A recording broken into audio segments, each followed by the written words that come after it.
અમેરિકાના એરિઝોના સ્ટેટમાં આવેલું છે આ કેક્ટસ, જે એરિઝોના સ્ટેટનું પ્રતીક છે. અને તમે જો એરિઝોનામાં આવો છો ને આને તમે કટ કરો છો ભૂલથી પણ તો તમને 25 વર્ષ સુધીની જેલ થઈ શકે છે.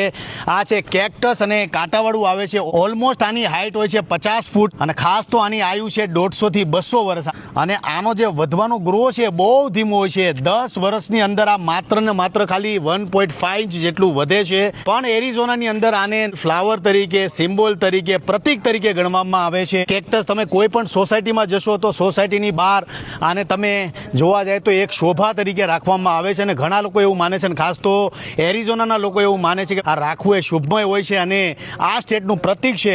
એટલા માટે બીજી એક ખાસ સ્ટોરી કહું તમને. 1982માં એક વ્યક્તિ ફન માટે ખાલી એરિઝોનાની અંદર ગયો હતો અને 20 થી 30 ફૂટ કેક્ટસને ગોળીયું મારવા મળ્યો. ગોળી મારતા એ તો એના ફન માટે ગયો હતો, પણ એ કેક્ટસ છે આખો એની માથે પડ્યું ને એક્સપાયર થઈ ગયો હતો. એટલે આ ડેન્જર આવે છે.